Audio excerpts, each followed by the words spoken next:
बिस्मिल्लाहिर्रहमानिर्रहीम। नाज़रीन, programme current affair के साथ आपका मेज़बान सैयद आसिफ अली हमदानी हाज़िर खिदमत है। नाज़रीन, सेनेट के बाद कौमी असम्बली से भी जो है वो 2/3 अक्सरियत से बिल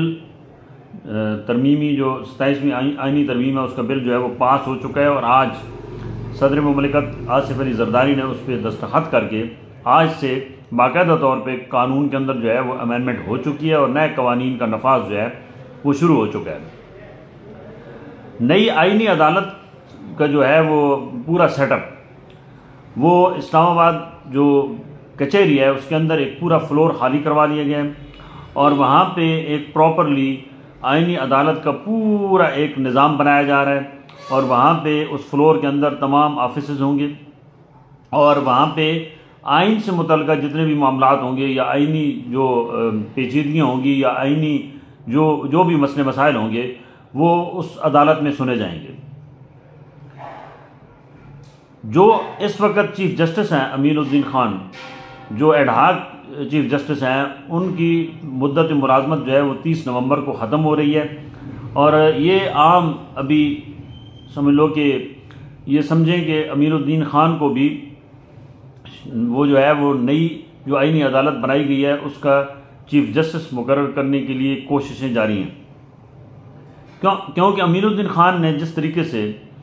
मैनेज किया है सिस्टम को सुप्रीम कोर्ट के अंदर ख़ुसूसी तौर पे बेंचेज और बाकी मामलात को, उससे हुकूमत और ताकतवर हल्के बहुत खुश हैं और उनकी कारकर्दगी को सराहते हैं और इसी वजह से उनको मज़ीद जो है वह एक्सटेंशन दी जाएगी और उनको आइनी अदालत का चीफ़ जस्टिस बनाए जाने का इम्कान है। दूसरी जानिब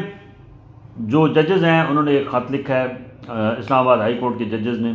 जिसमें उन्होंने तफ़ज़ात का इज़हार किया है जो आइनी तरामीम है उस हवाले से। लेकिन क्योंकि जजेज़ और बार ये भी सारे इस वक्त पॉलिटिक्स में हैं और ये भी सारे पॉलिटिक्स कर रहे हैं, ये भी ग्रुपों का जो है वो शिकार हैं, जिसकी वजह से इनके अंदर बेंच और बार के दरमियान जो है वो फिर फासले हैं और जो कुछ हुकूमत के साथ हैं कुछ हुकूमत के मुखालिफ हैं। लिहाजा ये कहना कि कोई मूवमेंट चलेगी इन तरामीम के ख़िलाफ़, कोई वकला तहरीक चलेगी या जजेस कोई तहरीक का साथ देंगे, ये बहुत मुश्किल काम है। उसकी वजह यह है कि ये तमाम तकसीम है, ये मुख्तलिफ़ पोलिटिकल पार्टीज़ के साथ हैं, कोई तहरीक इंसाफ के साथ है तो कोई नून लीग के साथ है, कोई पीपल्स पार्टी के साथ है। लिहाजा इनकी तहरीक अगर चली भी तो वो कमज़ोर होगी और उससे कोई इतने असरात पड़ने वाले नहीं हैं कि शायद अल्लाह ना करे कि कोई ये जो तरामीम की गई हैं ये वापस हो जाएं। अलबत्ता तहरीक इंसाफ के लोगों का ये मौक़िफ़ है कि जो ही हुकूमत तब्दील होगी तो ये तमाम जितनी भी आइनी तरामीम है ये रिवर्स हो जाएंगी और आइन जो है वो अपनी असली हालत में बहाल होगा। ये एक ख्वाब तो हो सकता है, हकीकत बिल्कुल इसके बरक्स है, क्योंकि अभी जो सूरत हाल चल रही है उसमें दूर दूर तक कोई इम्कानात नहीं है कि शायद कौमी असम्बली या सेनेट के अंदर कोई तब्दीली आ जाएगी। शायद कोई मौजूदा सेटअप के वज़ीर आज़म या चेयरमैन सेनेट या सदर पाकिस्तान को तब्दील कर दिया जाएगा, क्योंकि ये तमाम लोग जो है वो एक पेज पे हैं और ये प्रॉपरली जो है वो स्ट्रांग पोजीशन में हैं और उन्होंने जिस तरीके से सेनेट से भी ये आइनी तरामीम 27वें आइनी तरामीम को पास करवाया, फिर कौमी असम्बली से करवाया, फिर उसको कानून का हिस्सा भी बनवा दिया, तो जिस स्पीड से ये काम हुआ है इससे नज़र आ रहा है कि कहीं पे भी कोई चांस नहीं है कि कोई इन जमातों के दरमियान इख्तिलाफ हो या कोई इस सिस्टम के अंदर काम करने वालों के दरमियान इख्तिलाफ हो। सभी मुत्तहिद हो के काम कर रहे हैं और रिज़ल्ट सामने है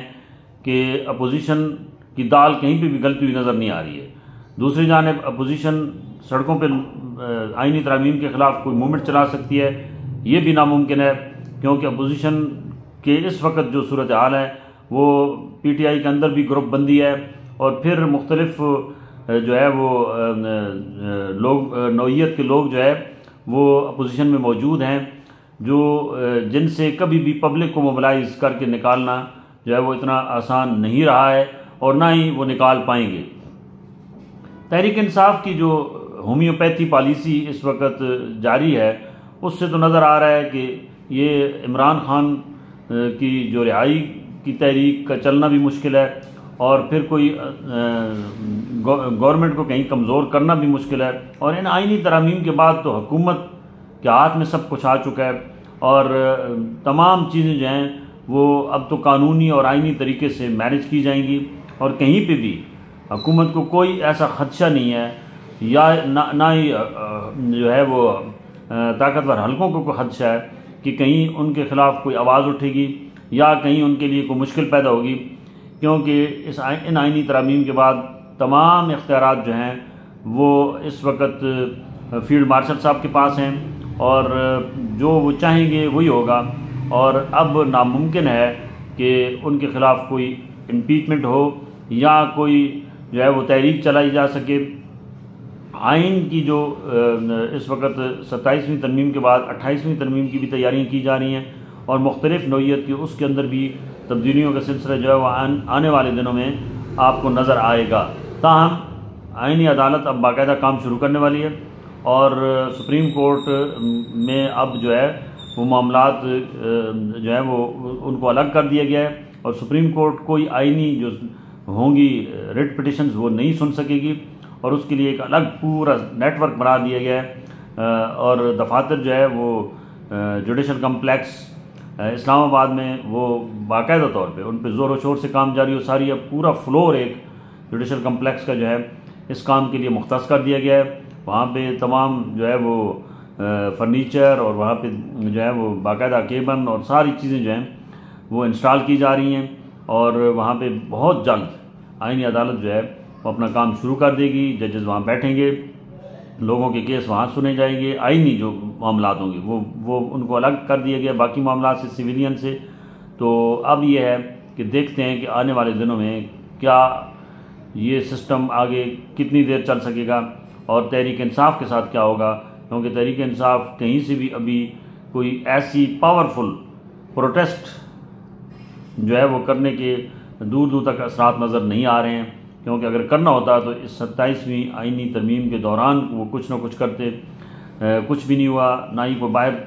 जो है वो प्रोटेस्ट हुई, अंदर ज़रूर प्रोटेस्ट हुई, वो भी एक फार्मेलिटी के तौर पे की गई है, उसका कोई असर नहीं हुआ। और उनका अपना एक मेंबर भी सेनेट के अंदर, उसने भी वोट डंके की चोट पे किया। और इसी तरीके से कौमी असम्बली के अंदर तो इनकी समझ लो कि बहुत ही पुअर पोजीशन रही, और 231 वोट जो है वो पड़े हैं